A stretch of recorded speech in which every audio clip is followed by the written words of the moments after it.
لك انام. وريني يا باشا. حقل الهلت عايز اخلص، حقل الهلت عايز اخلص شغل المواسير. ما تعبتني ما تعبتني. امسك يا ابوي، ده انت عايز تعمل حاجه. اوعى. الله يخرب بيتك يا عنجينا، الله يخرب.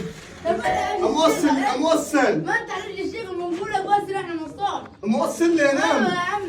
ما تقول انت الله يخرب. موصل يا انام. الله يخرب. هتهد الهبط ثواني. هنركب خلاطات. خلاص.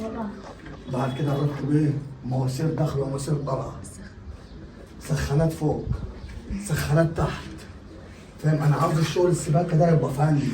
فاهم؟ عشان لما تيجي تفتح الميه تطلع فنتر مسعه طر على القلب. فاهم؟ شغل فناتر، شغل مفنتر. تعال بص. يعني انا بص واخد الابراج كلها بتاعت الصعيد. مفيش اي برج لينا من شطب وسباكه. هو انت مش هتطلب من المدرسه ده؟ كل المدرسه دي تشطيبات وفن وكل. معلش بالظبط.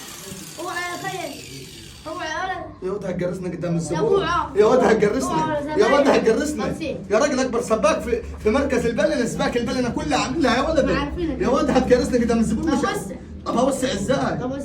يا ولد عشان ابوك كله معلم يا ولد بتعدل عليا. بص بص على الشغل بص. طب يلا انت بطلع.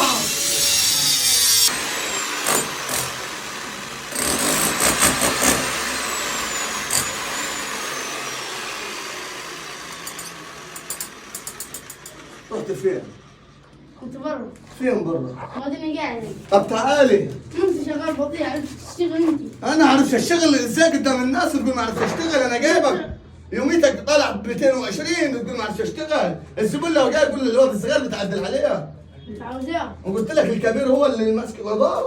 تعال ما انا عارفك انت ولد المعلم. انا عارفك معلم سباق ابوك. مش لازم تكسفني. بشتغل. خلص الشغلانه ما تحرمنيش عشان ما اقولكش رفرق مبوظ الشغل دلوقتي. صعب الشغل دلوقتي على النعمه ما يحلني. قد مصلحه. عايزين نقطع المواسير خلص. ما بدي مصلحه انت اللي بدي عشان انا مش عارف قبل ما ابوظ.